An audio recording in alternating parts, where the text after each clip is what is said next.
যদি জিনা ব্যভিচার সমকামিতা থেকে সমাজকে মুক্ত করতে চান, তাহলে নারী মেয়ে যখন যৌবনে পা দিবে তাকে বিয়ে দিয়ে দেন। ছেলে যখন যৌবনে পা দিবে তাকে বন্ধ বিয়ে দিয়ে দেন। আর বলে হুজুর আমার ছেলে তো উপযুক্ত হয়ে গেছে গো। কি হয়ে গেছে? আমার ছেলে উপযুক্ত হয়ে গেছে, আমি বিয়ে দিতে পারছি না। অর্থনৈতিক ভাবে সে শক্তিশালী। কি আপনি অর্থনৈতিক ভাবে শক্তিশালী, কিন্তু ছেলেটা শারীরিক ভাবে দুর্বল, তাকে বিয়ে করাবেন না। কিন্তু বন্ধু অর্থ নাই, সে শারীরিক ভাবে শক্তিশালী, সে বিয়ের সময় কিন্তু মৌসুম পার হয়ে যাচ্ছে, কিন্তু মহরানা দিতে পারবে না, বিবিকে বিয়ে করে বন্ধু লালন পালন করতে পারবে না। সেই ক্ষেত্রে রাসূল বলেছেন বেশি বেশি করে রোজা রাখো। সুবহানাল্লাহ বলেন। সময় মতো বিয়ে দিবেন, সময় মতো বিয়ে করিয়ে দেবেন, এই হলো একটা। এরপরেও কিছু কাজ আছে বন্ধু। আপনার আমার প্রাণের রাসূল তিনি বলে দিয়েছেন, একটা উপযুক্ত নারী আর একটা উপযুক্ত নারীর সাথে একই বিছানায় একই কাঁথার নিচে ঘুমাবে না। একটা পুরুষ আর একটা উপযুক্ত পুরুষের সাথে একই বিছানায় একই খাটে একই কাঁথার নিচে ঘুমাবে না। রাসূল বলে দিয়েছেন একজন যুবক আর একজন যুবকের লজ্জাস্থানের দিকে তাকাবে না। সুবহানাল্লাহ বলবেন না? এগুলা কি আমাদের বাঁচার রাস্তা কিনা? ও বন্ধু, হযরতে হাসান সুফিয়ান শাওরি রাদিয়াল্লাহু তাআলা আনহু তিনি বলে দিয়েছেন, আমি একদিন গোসলখানায় ঢুকলাম, ফুটফুটে সুন্দর একটা বাচ্চা, একটা কিশোর আমার গোসলখানায় ঢুকে গেল। তখন তিনি গোসলখানা থেকে দেখে বললেন, তুমি কে আছো রে তোমরা এখানে? আমার সাথে একটা ফুটফুটে বাচ্চা গোসলখানায় ঢুকে গেছে, ওই বাচ্চাটাকে তাড়াতাড়ি বের করে নাও, কারণ এই বাচ্চাগুলোর সাথেও থাকে শয়তান। আমি আপনাদেরকে আজকে বলে দেই, সমকামিতা থেকে বাঁচতে হলে একটা টেকনিক অবলম্বন করবেন। জিনা ব্যভিচার সমকামিতাতে আপনি যত বেশি যুক্ত হবেন, ততই বন্ধু আপনার জন্য দুনিয়াটা জাহান্নাম হিসেবে গড়ে উঠবে। বন্ধুরে আমার, যাদের ঘরে ফুটফুটে সুন্দর ছেলে বাবু আছে, কি আছে? 8 বছর 10 বছর এরকম আছে না? 7 8 বছর 10 বছর 12 বছরের বাচ্চা এখনো ভালো কিছু বোঝে না, সুন্দর ফুটফুটে ওই বাচ্চাগুলোকে একাকী নির্জনে কখনো প্রাপ্ত একটা যুবক ছেলের সাথে কখনো বিচরণ করতে দেবেন না। এগুলো আমার বানানো কথা নয়। ও বন্ধু, আল্লামা ইবনে হাজার আসকালানী হাসান ইবনে জাকান রাদিয়াল্লাহু তাআলা আনহু থেকে তিনি বর্ণনা করেছে। আমার দিকে তাকান, তিনি বলেছেন সমকামিতা থেকে যদি বাঁচতে চাও, জিনা ব্যভিচার থেকে যদি তোমরা বাঁচতে চাও, তাহলে তোমরা একটা কাজ করবে। পৃথিবীর বুকে যারা ক্যারেক্টারলেস রিচ ম্যান আছে, তার মানে চরিত্রহীন ধনী লোক আছে, ওই চরিত্রহীন ধনী লোকের সন্তানের সাথে তোমার সন্তানকে মিশতে দিবে না। কারণ ধনী লোকের সন্তান ছেলে হোক মেয়ে হোক, কোনো কলঙ্ক করতে তারা দ্বিধা করে না। কথা বলেন না কেন? আরো জোরে। মধ্যবিত্ত ফ্যামিলির মানুষের সবচেয়ে বড় সম্পদ হলো তার ইজ্জত। কথা কয় না কেন? গরিবের সম্পদ হলো সবচেয়ে বড় ইজ্জত, সে সব দিন ইজ্জত কোরবানি করবে না। কিন্তু ধনী লোকের সবচেয়ে বড় হলো ধন। ও বন্ধু, সে কখনোই মানুষের মান সম্মান, মানুষের ইজ্জতের কোরআন হাদিসের তোয়াক্কা করে না। হিসাব কি বুঝতে পারছেন? একদম সোজা হিসাব। আমি এখান থেকে বের হয়ে যাই। বন্ধুরে আমার, বেশি বেশি করে বলতে পারবো না, আমার আরেকটা প্রোগ্রাম আছে, চলে যেতে হবে। বন্ধুরে আমার, এবার আসেন, আমাদের সমাজের মধ্যে মদ আছে না নাই? জিনা আছে না নাই? জুয়া আছে না নাই?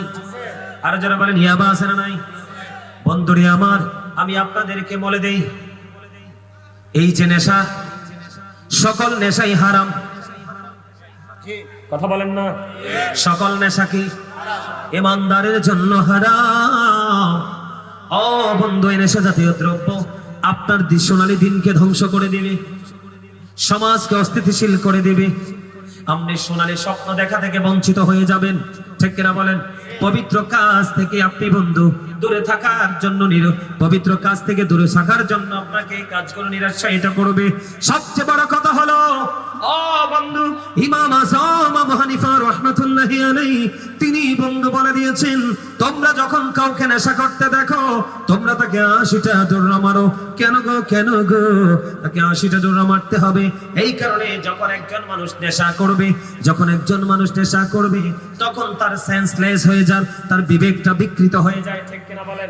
তখন সে জিনার মতো, ব্যভিচারের মতো নোংরা কাজে সে লিপ্ত হয়। ঠিক নিও, আরো জোরে বলে। বন্ধুরে আমার, আল্লাহ রাসূলকে একজন প্রশ্ন করলেন, ইয়া রাসূলুল্লাহ মদ। রাসূল বললেন মদ হারাম। কে? মদ হারাম। তিনি বললেন আমি যদি ঔষধ হিসেবে তৈরি করি। আমার রাসূল বললেন হারাম জিনিস দিয়ে কখনোই ঔষধ তৈরি হতে পারে না, হারাম জিনিস কখনোই ইমানদারের জন্য মেডিসিন হতে পারে না। এটা হারাম তো হারাম, ঠিক কিনা বলেন? আরো জোরে বলেন। নারে তাকবীর, নারে রিসালাত। ইয়া রাসূলুল্লাহ, আহলে সুন্নাত ওয়াল জামাত, আপনারা কি আমার কথাগুলো শুনে শুনে বিরক্ত হচ্ছেন না ভালো লাগতেছে? সবার কাছে ভালো লাগতেছে তো? কি নেশা করলে দেখবেন তার মাথার ঠিক থাকে না, তখনই সে কি করবে না করবে সে বোঝা। এই জন্য জিনা করলে, নেশা করলে তাকে কি দাও? 80টা দৌড়া দাও, ঠিক কিনা বলেন? এখন তো মদকুর, জিনাকুর, নেশাকুরের হাতে ক্ষমতা যেতে চায়, ঠিক কিনা বলেন? ওমা এটা আমার কথা না, রাসূল বলেছেন তোমরা কিয়ামতের আলামত দেখতে পাবে তখন যখন আমানত ধ্বংস হয়ে যাবে। রাসূল গো, এটার মানে কি? অযোগ্য লোক ক্ষমতায় যাবে, তার মানে characterless people will come in national power. চরিত্রহীন লোক যাবে জাতীয় ক্ষমতায়। এখন দেখবেন ভদ্রলোকেরা কিন্তু ক্ষমতার জন্য পারাপারি করে না, ম্যাক্সিমামই চরিত্রহীন লোক ক্ষমতায় যাওয়ার জন্য কি করে? লাফালাফি করে। কারণ হ্যাঁ তো মনে করে দুনিয়াটাই আসল, কিন্তু সূরা আলে ইমরান 185 নম্বর আয়াতের শেষ অংশে আল্লাহ বলেছেন ওয়ামাল হায়াতুদ দুনিয়া ইল্লা মাতাউল গুরুর। এই দুনিয়ার জিন্দেগি এটা একটা ধোঁকা, এই দুনিয়াটা একটা প্রতারণা, ঠিক কিনা বলেন? আরে জোরে বলেন। ও বন্ধু, ও বন্ধুরে, আমাদের দেশে ম্যাক্সিমামই বন্ধু চেয়ার পাইলে 400 বিক্রি করে দিতে চায়। কথা কয় না কেন? ও বন্ধু, কানাডায় বেগম পাড়া হয়, মালয়েশিয়ায় সেকেন্ড হোম হয়, শুধুমাত্র টাকার জন্য। ও বন্ধু, একটা মানুষ বাঁচতে হলে কয়টা টাকা লাগে? একটা মানুষ প্রতিদিন কয়টা টাকা খেতে পারে? পারে না, পারে না। এই জন্য আমি আপনাদেরকে বলে দিতে চাই বন্ধু, আপনারা দুনিয়ার মধ্যে অন্যায় অপরাধীদেরকে দিয়ে অপরাধের ত্রাসে রাজত্ব করার চেষ্টা করতেছেন। পরবর্তী প্রজন্মের জন্য আপনার সন্তানকে হাজার হাজার শত শত কোটি টাকার মালিক বানাবেন। বাংলাদেশে বন্ধু আপনি সহ্য নেতা পাবেন খুবই কম। আমি ওদের জন্য বলে দিতে চাই, যারাই চেয়ার পান তারাই মানুষের উপরে রোলার চালানোর চেষ্টা করেন। সম্পদ কার জন্য রেখে যাবেন? নেক্সট জেনারেশনের জন্য। আমার আল্লাহ কোরআনে বলেছেন, কোরআন শরীফের 19 পারা সূরা শুআরা 88 নম্বর আয়াতে তিনি বলে দিয়েছেন ইয়াউমা লা ইয়ানফাউ মালু ওয়ালা বানুন। কিয়ামতের দিন আপনার ধন সম্পদ, সন্তান সন্ততি কোনো কিছুই কোনো কাজে আসবে না। যেহেতু কোনো কাজে আসবে না, আমাদের ওই দিকে দাবিত হওয়াটাও উচিত নয়, ঠিক কিনা? আরো জোরে বলেন না। আমাদের দেশে মদ যারা খায়, নেশা যারা করে, তাদেরকে কিন্তু এক ধরনের মানুষ লালন পালন করে। কথা কয় না কেন? আমি কি ভুল কথা বললাম? এবার আসেন আমার দিকে তাকান বন্ধু, এই যে মদ যারা খায় এটা কতটুকু হালাল একটু জানার দরকার আছে না? আমার কথা কয় না। মদ যারা পান করবে বন্ধু, মদ যারা পান করবে এটা তো হারাম জিনিস। মদ যারা পান করবে, যদিও সে নামাজ পড়া, দাড়ি টুপি সব কিছু আছে, জুব্বা আছে, পাগড়ি আছে, সবই আছে বন্ধু, কিন্তু সে মদ পান করে আমার রাসূল বলে দিলেন, সে মদ পান করতে করতে ইন্তেকাল করলো। আমার রাসূল জানিয়ে দিলেন তুই মূর্তি পূজকদের নাই, আল্লাহ রাসূলের সাথে দেখা হবে। জোরে জোরে কন্যা নাউজুবিল্লাহ। মূর্তি পূজা কি হালাল না হারাম? আরো জোরে বলেন। আমার কথা নয়, আল্লাহর কোরআন খুলে দেখেন আল্লাহ কি বলে। বিসমিল্লাহির রহমানির রহিম। ইন্নামাল খামরু ওয়াল মাইসিরু ওয়াল আনসাবু ওয়াল আজলামু রিজসুম মিন আমালিশ শাইতান। আছে না নাই? মদ, জুয়া, মূর্তি, ভাগ্য গণনা, ঘৃণ বস্তু শয়তানের কাজ। ও বন্ধু, মদ, ইন্নামাল খামর, এটা কি? কথা কয় না কেন? এটাই তো মদ। কথা কন না কেন? ও মামা, আমার কথায় রাগ হয়ে যাইতেছে? হ্যাঁ, মদ নিওয়াজ করার দরকার না? অবশ্যই। আরো জোরে বলে। সুস্থ মানুষ একজন আরেকজনকে কোনোদিন খুন করতে পারবে না। সুস্থ মানুষ কোনোদিন একজন আরেকজনের গায়ে আঘাত করতে পারবে না যতক্ষণ না সে নেশাগ্রস্ত না হবে। কথা কয় না কেন? আরো জোরে। তাহলে মদ হারাম, কার কাজ? কথা বলেন না, কার কাজ? বলেছে কে? আল্লাহ। ও বন্ধুরা, অত্যন্ত ভয়ঙ্কর। আমার রাসূল বলেছেন, যিনি মদ বানায়, যিনি বোতলে বড়ে, যিনি বড়িতে মোরগ লাগায়, আছে না নাই? আছে। যিনি সরবরাহ করে, ও বন্ধু, শুরু থেকে শেষ পর্যন্ত যারা মদ পান করে তাদের হাত পর্যন্ত, তাদের হাতে আসা পর্যন্ত, ও বন্ধু, যারা মদ পান করে রে, তারা সবাই বন্ধু সমান অপরাধী। জোরে জোরে কন্যা নাউজুবিল্লাহ। জুয়া আছে না নাই? জুয়া কি সমাজকে সুন্দর রাখে না সুন্দর করে? ও বন্ধু, তার প্রাণের বিবির উপর সুন্দর পছন্দের জিনিস পর্যন্ত জুয়ারি বিক্রি করে দেয়। কথা কয় না কেন? মদ যারা খায়, জুয়া যারা খেলে, ইয়াবা ট্যাবলেট যারা খায়, তারা মাও চিনে না, খালাও চিনে না, দাদিও চিনে না, নানিও চিনে না, ও বন্ধু, শাশুড়িও চিনে না। ঠিক কিনা বলে? আপনাদের মনে আছে কিনা জানি না, আমি আপনাদেরকে মনে করিয়ে দিতে চাই। আজ থেকে প্রায় বছর খানেক হবে, ওই যে বরিশালের দিকে মেয়ে অসুস্থ হয়েছে।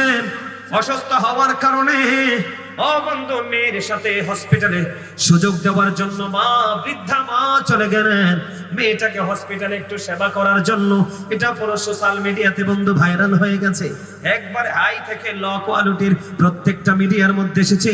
তার মেয়ের জামাই বৃদ্ধা শাশুড়িকে বন্ধু ৭৫-এর উপর বয়স, হসপিটালের মধ্যেই বন্ধু শাশুড়ির সাথে যৌন মিলন করেছে। নাউজুবিল্লাহ। আপনারা নাউজুবিল্লাহ বলতে পারলেন না? আপনারা কি মেয়ে অসুস্থ নাকি? আপনারা মনে হয় যেন মদের পক্ষের লোক, মদ খাওয়ার পক্ষের লোক। তো মদ খাওয়ার পক্ষের লোক না হলে নাউজুবিল্লাহটা জোরে বলেন না কেন? আরো জোরে বলেন। আপনারা এখনো অনলাইনে ঢুকলে পাবেন, মেয়ের জামাই শাশুড়ির সাথে জিনা করেছে। নাউজুবিল্লাহ কন্যা। অথচ মহিলা ৭৫ থেকে ৮০ বছর বয়স, একবারে বুড়া। নাউজুবিল্লাহ বলেন। এটা কোন চরিত্রবান সন্তানের কাজ? এবার বুঝেন নেশা কত খারাপ। যারা নেশা করতে করতে ইন্তেকাল করে তারা মৃত্যু পূজকের নাই রাসূলের সাথে কি হবে? কিন্তু দেখে আর লাভ হইব নি? কথা বলেন না, লাভ হইব নি? নাউজুবিল্লাহ বল। তার মানে যারা নেশা করে কি করে? এটা তারা মূর্তি পূজকদের নাই। জোরে কর নাউজুবিল্লাহ। আর জোরে কর নাউজুবিল্লাহ। বন্ধুরে আমার দিকে তাকান। হযরত আলী রাদিয়াল্লাহু তাআলা আনহু তিনি বলেছেন, কোন দরিয়ার মধ্যে যদি একটা ফোঁটা মদ পড়ে, কোন দরিয়ার মধ্যে যদি একটা ফোঁটা মদ পড়ে বন্ধু, একটা ফোঁটা মদ পড়ার কারণে ওই দরিয়ার পানি যদি বন্ধু শুকিয়ে যায়, হযরত আলী রাদিয়াল্লাহু তাআলা আনহু তিনি বলেছেন, আমি সেই দরিয়ার ঘাস আমি আমার পশুকে খাওয়াবো না। ও বন্ধু, হযরত আলী রাদিয়াল্লাহু তাআলা আনহু তিনি বলেছেন, তিনি বলে দিয়েছেন বন্ধু, তিনি জানিয়ে দিয়েছেন, কোন দরিয়ার উপর যদি, যে দরিয়ার মধ্যে একটা ফোঁটা মদ পড়েছে, ওই দরিয়ার উপর যদি বিশাল পরিমাণ মিনারা যদি তৈরি করা হয়, আমি আলী কোনদিন ওই মিনারায় দাঁড়াইয়া আযান দিব না। মাইতে সুবহানাল্লাহ কর। জোরে কর না নাউজুবিল্লাহ। আরো জোরে। এত খারাপ খবর শুনলে মেছে সুবহানাল্লাহ কর। আওয়াজ তুলে কর নাউজুবিল্লাহ। আরো জোরে। তাহলে এটা অত্যন্ত খারাপ জিনিস কিনা? আরো জোরে কর। বন্ধুরে আমার, নারী বলেন পুরুষ বলেন, আরো প্রায় ৬ মাস বা ১ বছর হাসিনা ক্ষমতায় থাকাকালীন, হ্যাঁ সম্ভবত শেখ হাসিনা ক্ষমতায় থাকাকালীন, আপনারা দেখছেন কিনা ঢাকায় ডিবিরা অ্যারেস্ট করেছিল, ডিবি পুলিশরা অ্যারেস্ট করেছিল। কত সুন্দর সুন্দর যুবতী মেয়েরা মদ খাইছে। আপনারা খেয়াল করছেন? কত সুন্দর সুন্দর যুবতী মেয়েরা মদ পান করেছে। এই মদ পান করেছে, ডিবি পুলিশরা তাদেরকে অ্যারেস্ট করেছে। আপনারা বলেন ওই বাবা মাকে তাদের সন্তানকে সুশিক্ষা দিতে পেরেছে? আমি আপনাদেরকে বলে দিতে চাই, সন্তানকে টাকার পাহাড় গড়ে দিয়ে যাওয়া, সন্তানকে ভালো একটা গাড়ি দিয়ে যাওয়া, সন্তানকে ভালো একটা বাড়ি দিয়ে যাওয়া, এইটা বাবার ক্রেডিট নয়। ন্যায়পরায়ণ একটা সন্তান হিসেবে সন্তানকে তৈরি করে যাওয়া, এটাই হলো একটা বাবার সবচেয়ে বড় ক্রেডিট। কথা বলেন না কেন? এবার যারা বন্ধু, এবার আসেন, এই মদের মধ্যে কি আছে? মদের মধ্যে কি আছে? হারাম। এটা টোটালি হারাম। একটা মানুষকে পরিপূর্ণ নোংরা করে দেয় যখন একটা মানুষ মদ পান করবে, একটা মানুষ নেশা করবে। আল্লাহ রাসূল বলেছেন, আপনারা যারা পুরুষ, আমরা যারা পুরুষ গেঞ্জি পরার পরে খুলি কি খুলি না? কথা কয় না? গেঞ্জি কিভাবে খোলেন একটু দেখান তো। এই তো আমার চাচা, thank you very much my dear uncle, absolutely right answer. আলহামদুলিল্লাহ বলেন। জবাব তোমরা কিন্তু কইতে পারছো না। তোমরা এপারেও হাঁটতেছো, ওপারেও তোমরা হেরে যাবে, মনে রেখো। আমি তোমাদেরকে আজকে কোট করে বলে যাই, তোমাদেরকে মিন করে বলে যাই, সবচেয়ে বড় বিপদ, সবচেয়ে বড় ভয়ঙ্কর গজব আসবে তোমাদের কারণে। আমি আজকে বলে দিলাম, তোমরা আবার অবজারভেশন করতে থাকো। কারণ এই মুরব্বীদের কাছে বুড়া বয়সে এখনো যে ইসলামের রং আছে, এখনো মুরব্বীদের কাছে যে ইসলামের রং আছে, তোমরা জুয়ান মানুষ, তোমাদের কাছে এর 100 ভাগের 1 ভাগও নাই। আমার কথা কয় না কেন? এখনকার যুবকরা মুরব্বীরা দেখলে সালাম দেয়। কথা বলেন, সালাম দেয়। তাদের চলাফেরায় আদব আছে, নমনীয়তা আছে। কথা কয় না? এমনি করে করে আপনি প্রত্যেকটা সেক্টর এদেরকে যদি জিজ্ঞেস করি খাবার খাইতে হবে কেমনে, বলতে পারবে না। রাস্তায় হাঁটতে হলে তোমার কি হক আছে বলো, বলতে পারবে না। বাবা মার সাথে কিভাবে ব্যবহার করতে হবে বলো, বলতে পারবে না। ঘুমাইতে গেছো কিভাবে ঘুমাতে হবে তুমি বলো, সেটা বলতে পারবে না। মসজিদে ঢুকতে কোন পা দিয়ে ঢুকতে হয় এবং কোন দোয়া পরে ঢুকতে হয় জিজ্ঞেস করলে ওরা বলতে পারবে না। কারণ এখনকার যুবকদের নিত্যদিনের সঙ্গী হলো এটা। তোমরা আখিরাতে ওইটাকে বুকে নিয়ে জান্নাতে যাবে। বাবারে, কেনার আগে নাউজুবিল্লাহ কইছেন, হাত তোলেন। একদম ঠিক আছে, একদম my dear younger brother, absolutely right. আলহামদুলিল্লাহ বলেন। যুবক, পৃথিবীর সব জায়গায় মোবাইল নেওয়া যায়, তুমি কবরে যাইতে মোবাইল নিতে পারবা না। তাহলে তোমার এটার সাথে কিসের প্রেম? কিসের প্রেম এটার মধ্যে?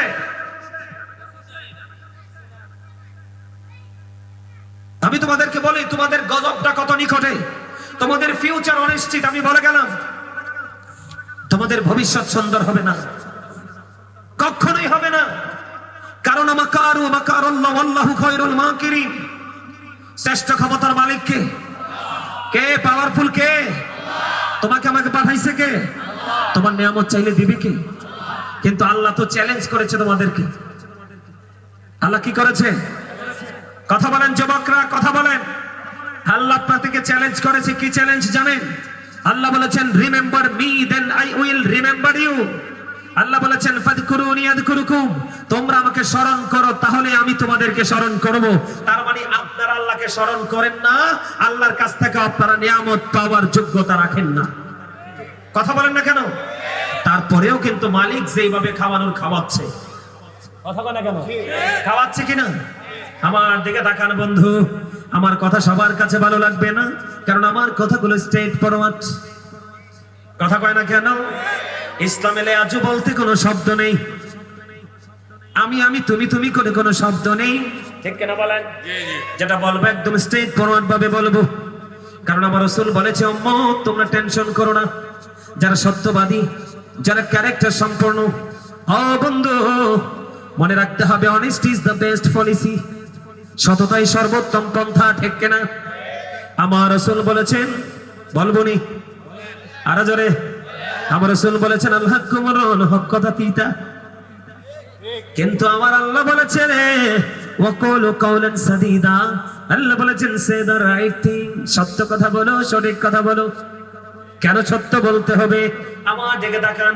হযরত মুহাম্মদ সাল্লাল্লাহু আলাইহি ওয়াসাল্লাম was born in Arab country. His father's name was Abdullah, his mother's name was Amina. His father had died before he was born. He lost his mother in his childhood. He was very truthful. আপনার আমার প্রাণের রাসূল ছিলেন বন্ধু শ্রেষ্ঠ সত্যবাদী।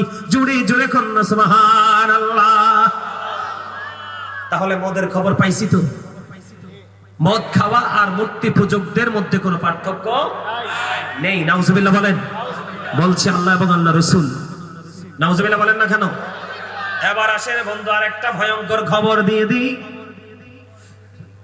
আরেকটা খবর হলো, বর্তমানে সবচেয়ে বড় ভয়ঙ্কর যে রূপ ধারণ করেছে, the music and musical instrument will be increased. কিয়ামতের পূর্বক্ষণে দুনিয়ার বুকে গান বাদ্যযন্ত্র বেড়ে যাবে, আর এই গান বাদ্যযন্ত্র কিয়ামতের আলামত। জোরে কন্যা নাউজুবিল্লাহ। বন্ধু আমার দিকে তাকান, আল্লাহ রাসূল বলেছেন, মাঠের মধ্যে পানি দিলে যেমনি ফসল জন্ম হয়, তেমনি মিউজিকের সাথে অশ্লীল শব্দ দ্বারা গান বাজছে। কি বাজছে? এই গানের মাধ্যমে ইমানদারের কলবের মধ্যে বন্ধু নোংরামি তৈরি হয়। যেই কথাটা আমি একটু আগে বলতে চেয়েছিলাম বন্ধু, আমরা যখন গেঞ্জি খুলি কিভাবে মাথা দিয়ে, ঠিক কিনা বলেন? আমার রাসূল বলে দিয়েছে, উম্মত রে, তোমরা সতর্ক হও, সতর্ক হও। কারণ যখন মানুষ মদ পান করে, নেশা করে, আল্লাহ রাব্বুল আলামিন তার কাছ থেকে ঈমানটা এমন ভাবে ছিনিয়ে নিয়ে যায়, তাকে আল্লাহ রাব্বুল আলামিন তার কাছ থেকে এমন ভাবে ঈমানটা ছিনিয়ে নিয়ে যায় রে। একটা মানুষ যেমনি ভাবে তার মাথা দিয়ে গেঞ্জিটা উপরে খুলে ফেলে, ঠিক এইভাবে তার ঈমান ছিনিয়ে নেয়। জুড়ে জুড়ে কন্যা নাউজুবিল্লাহ। আর ভয়ঙ্কর খবর বন্ধু, মাঠে পানি দিলে যেমনি ফসল জন্ম হয়, কলবে নোংরামি তৈরি হয় গানের মাধ্যমে।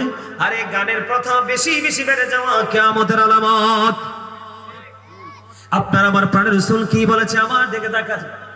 কিয়ামতের পূর্বক্ষণে এক শ্রেণীর মানুষের চেহারা বিকৃত হয়ে যাবে, মাটির মধ্যে গ্রথিতকরণ করা হবে।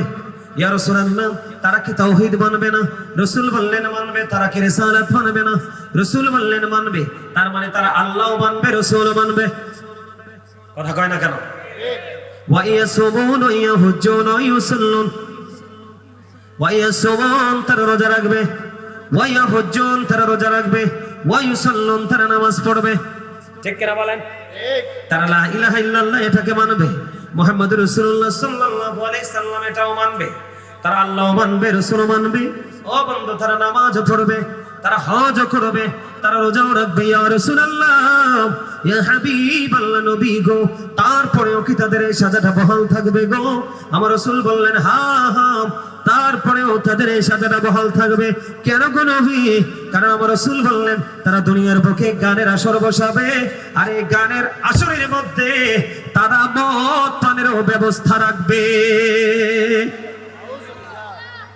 আমার কথা মনে হয় ভালো লাগে নাই না? আপনাদের সবার কাছে ভালো লাগবে না, এটা সত্য, কিন্তু যাদের কাছে ভালো লাগবে তারাই হেদায়েত প্রাপ্ত। আপনার ভালো তো লাগবে কোত্থেকে? প্রতি 1999 জন যাবে জাহান্নামে। কত? প্রতি 1999 জন যাবে জাহান্নামে। তো ভালো লাগবে কেমনে গাজী সুলাইমানকে? এগুলো তো উত্তপ্ত গরম পানির মতো লাগতেছে। কোনটা? ও আচ্ছা, এটা ভেটু না, এটা হাদিস শরীফের কথা। আমি হাদিসটা কয়েকবার দেখছি। এটা ভেটু দেওয়ার কোনো সুযোগ নেই এখানে। আপনাকে এই সংখ্যাটা বড় বিষয় না, যাই জান্নাতে যাবে আর জাহান্নামে যাবে, এখানে হাজারটা বড় বিষয় না। এখানে বোঝানো হয়েছে, হাজার দিয়ে বোঝানো হয়েছে যে 1000 মানুষের মধ্যে ম্যাক্সিমামই জাহান্নামী। এখানে ম্যাক্সিমামই কি অপরাধী, ঠিক কিনা বলেন? তার মানে জান্নাতের সংখ্যা একেবারেই একটা মাত্র পার্সন, ঠিক কিনা বলেন? কয়টা মাত্র পার্সন? একটা মাত্র পার্সন। তো সবার কাছে কি এই কথাগুলো ভালো লাগবে? আরো জোরে কোন নাউজুবিল্লাহ বলেন। আপনি আল্লাহ মানলেন, রাসূল মানলেন, নামাজ পড়লেন, হজ করলেন, রোজা করলেন, তারপরেও আপনি গান বাদ্যযন্ত্র করলেন। আল্লাহ রাসূল বলছেন আপনার সাজা বন্ধ বহাল থাকবে। এটার কারণ হলো সূরা আনকাবুতের মধ্যে আমার আল্লাহ বলেছেন, ইন্নাস সালাতা তানহা আনিল ফাহশাই ওয়াল মুনকার। নামাজ মানুষকে খারাপ কাজ থেকে বাঁচিয়ে রাখে। আপনি নামাজ পড়লেন, রোজাও রাখলেন, হজও করলেন, আল্লাহও মানলেন, রাসূলও মানলেন, কিন্তু পাপ কাজ ছাড়তে পারলেন আপনি কোন নামাজি? কথা কয় না কেন? কখনো কি নামাজি অপরাধ করতে পারে? আরো জোরে বলেন, পারে? এটা কেন হলো? গান বাদ্যযন্ত্র এবং নেশাকে সাপোর্ট করার কারণে, ঠিক কেন বলেন? আরো জোরে বলেন। এবার দেখেন রাসূল আরো বলে দিয়েছেন বন্ধু, গানের আসরে যাওয়া পাপী লোকের কাজ।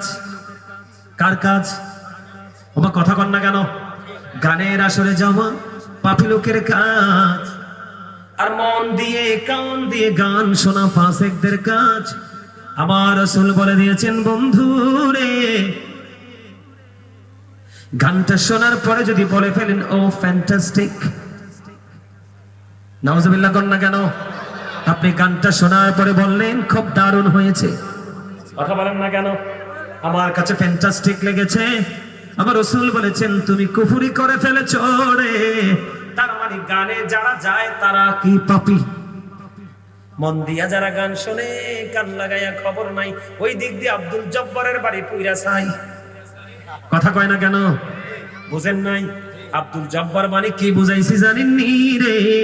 আসলে আব্দুল জব্বারের বাড়ি তো নয়, আপনি কান দিয়া গান শুনতেছেন রে, ওই দিক দিয়ে আপনার ঈমান এবং আমল পুইরা ছাই। কথা কয় না কেন? আর জোরে হিসাব বুঝতে পারছেন নি? আর কানটা শোনার পরে বললেন খুব দারুণ লাগছে, মজা লাগছে। এই মজা মানি হলো বন্ধু কুফরি, কারণ এটা কোরআন এবং হাদিস সমর্থন করে না। জোরে জোরে কন্যা নাউজুবিল্লাহ।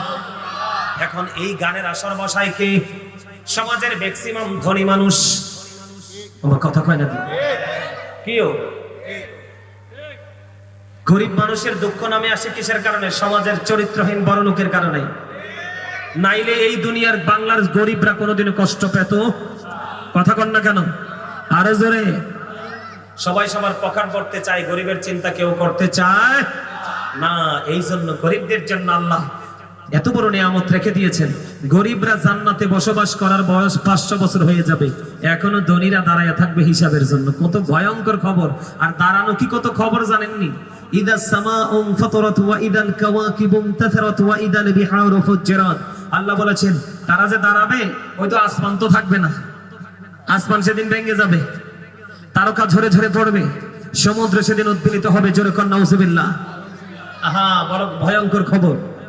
এবার আসেন বন্ধু, আমি আপনাদেরকে বলে দিতে চাই, মদ যারা খায় তাদেরও কিন্তু উপদেষ্টা আছে, জুয়া যারা খেলে তাদেরও কিন্তু উপদেষ্টা আছে, ইয়াবা যারা খায় এবং ব্যবসা করে তাদের উপদেষ্টা আছে। কথা বলেন না কেন?